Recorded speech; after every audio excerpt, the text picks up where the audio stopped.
আমরা কি আমাদের শহীদ ভাইয়ের জীবন দেওয়া, যারা আহত হয়েছেন তাদের রক্ত দেওয়া, এগুলাকে কি আমরা বৃথা করতে দেব? আমরা কি আমাদের শহীদ ভাইদের যে শপথ, সেই শপথকে আমরা রক্ষা করতে পারবো? আমাদের শহীদ ভাইয়ের শপথ রক্ষা করতে হলে বাংলাদেশে যারা গণহত্যা করছে, যারা মানবতা বিরোধী অপরাধ করছে, তাদেরকে অবশ্যই বিচারের আওতায় নিয়ে আসতে হবে। বিবিসি বাংলা রিপোর্টে আমরা দেখেছি শেখ হাসিনা সরাসরি হত্যা করার নির্দেশ দিতেছে। যে শেখ হাসিনা বাংলাদেশের মানুষকে সরাসরি হত্যা করার নির্দেশ দিল, সেই শেখ হাসিনাকে বর্তমান ভারত সরকার আশ্রয় দিয়ে রেখেছে। আমরা ভারত সরকারের কাছে বলতে চাই, ইতিহাসের কাছে আপনাদেরকে দায়বদ্ধ থাকতে হবে। মোদী সরকারকে ইতিহাসের কাছে দায়বদ্ধ থাকতে হবে।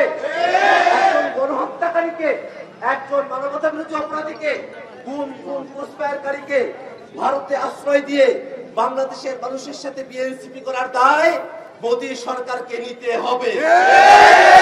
এই কারণে আমরা মোদী সরকারের কাছে আহ্বান জানাবো, যত দ্রুত সম্ভব শেখ হাসিনাকে বাংলাদেশের বিচার ব্যবস্থার কাছে অবশ্যই হস্তান্তর করতে হবে। একই সাথে বাংলাদেশে দীর্ঘ সময় ধরে একটা সংবিধান চলে আসছে। এই সংবিধান বাংলাদেশের মানুষের কথা বলে না। খাদ্য, বস্ত্র, বাসস্থান, শিক্ষা, চিকিৎসার যে অধিকারের কথা, সেই অধিকারের কথা এই সংবিধানের মধ্যে নাই। মানুষের মৌলিক অধিকার নিশ্চিত করার কথা এই সংবিধানের মধ্যে নাই।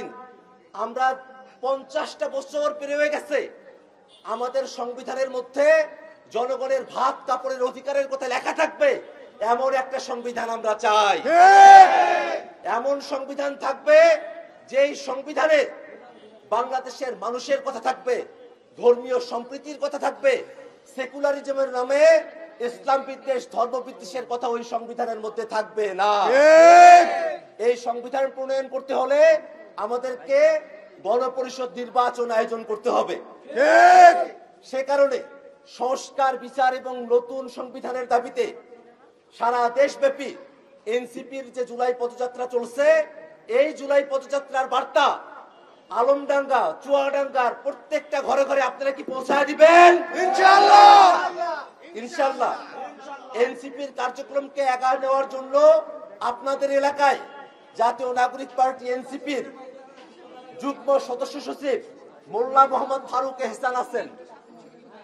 মোল্লা মোহাম্মদ ফারুক এহসান ঢাকা বিশ্ববিদ্যালয়ের আইন বিভাগের শিক্ষার্থী।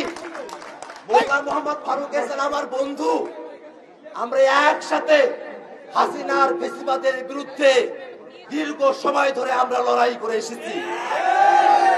ছাত্রলীগ আমাদেরকে অ্যাটাক করেছে, আমাদেরকে মারধর করেছে ন্যায্য কথা বলার কারণে, কিন্তু মোল্লা মোহাম্মদ ফারুক এহসান আপনাদের আলমডাঙ্গার সন্তান, কখনো ভয় পায় নাই, কখনো পিছিয়ে ফিরে আসে নাই।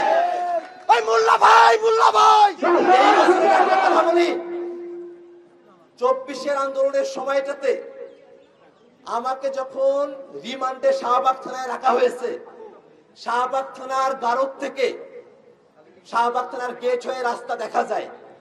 আমি দেখি লম্বা চিকন করে একজনকে ছাত্রলীগ মারতে মারতে রক্তাক্ত করে শাহবাগ থানার ভিতরে নিয়ে আসছে। আমি দরজা থেকে সামনের দিকে তাকায় দেখি সেটা আর কেউ না, সেটা আমার বন্ধু মোল্লা ফারুক এহসান।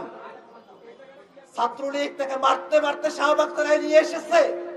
আমি তাকায় দেখি হাত দিয়ে রক্ত পড়তেছে মোল্লা ফারুক এহসানের, পা দিয়ে রক্ত পড়তেছে, কিন্তু মোল্লা ফারুক এহসানের দুই চোখে কোনো ভয় নাই। এই মোল্লা ফারুক এহসান আপনাদের মাটির সন্তান।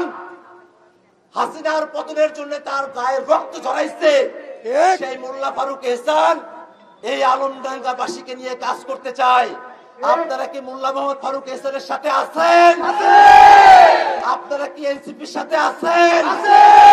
আপনারা কি হাসনাত আব্দুল্লাহর সাথে আছেন? আপনারা কি সার্জিস আলমের সাথে আছেন? আপনারা কি জারা আপুর সাথে আছেন? আপনারা কি নাহিদ ইসলামের সাথে আছেন? এই অভ্যুত্থানের নেতৃবৃন্দ বাংলাদেশকে যে নতুন জায়গায় নিয়ে যেতে চায়, যেখানে ক্ষমতার ভারসাম্য থাকবে, যেখানে কোনো মানুষ রাষ্ট্রীয় নিপীড়নের শিকার হবে না, এমন এক নতুন বাংলাদেশ করতে আলমডাঙ্গাবাসী আপনারা সকলে সর্বোচ্চ ভূমিকা পালন করবেন এই আশাবাদ আমরা রাখতে চাই।